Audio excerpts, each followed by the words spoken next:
In Movies and Money, The Little Mermaid sank the competition over the Memorial Day holiday weekend.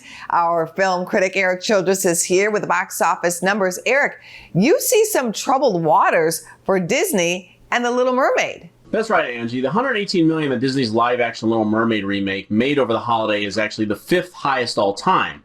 However, through the weekend, there were loftier projections as high as $130 million that slowly diminished each day.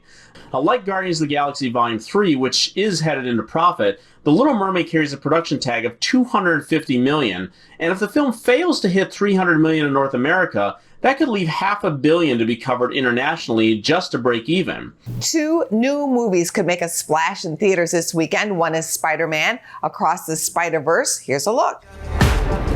Miles! Want to get out of here? Oh! Win? So wait a minute. There's an elite crew with all the best spider people in it? Who's the new guy? This is unbelievable.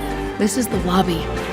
Do you have some thoughts about Spider-Man versus the Boogeyman debuting this weekend? Yes, The Boogeyman, which is based on a 1973 short story from King, became part of his Night Shift collection and is directed by Rob Savage, who had a cult hit during the pandemic called Host.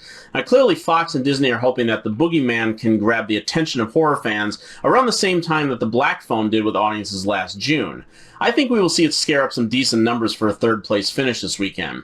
But leading the pack is Spider-Man Across the Spider-Verse, the follow-up to the truly beloved Into the Spider-Verse that follows the Miles Morales version of the character from the comics. Now, this one runs well over 2 hours, so I'm wondering how restless the little ones may get, but this is clearly a PG-rated film for all ages. Now, the original opened with $35 million back in December of 2018 and went on to gross over $190 million. Erik, we would love to get your picks for what movie fans should be watching this weekend. It's always important not to let films get away from us week to week, so at the top of my list, I want to recommend You Hurt My Feelings, which opened last week, starring Julie Louis-Dreyfus in a film about a married New York couple and the way little white lies can be more destructive than constructive when trying to keep someone's spirits up. It's a tremendous, really funny film for grown-ups. Don't let this one get by you.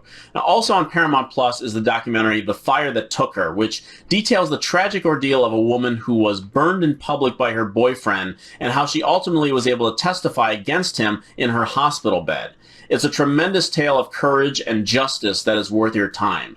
Now, finally, on Max this week, do not miss Reality, directed by Tina Satter. It stars Sydney Sweeney as Reality Winner, who was charged with mishandling classified documents back in 2017. Now, the film uses the actual FBI recordings of when she was questioned at her home to recreate the event, and it is as riveting and intense as any action film you may see this year, with a bravura performance by Sweeney, and you can see it at home right now. Thank you for your tips, Erik. Thank you, Angie. Go to businessfirstam.com for where to see our show on TV.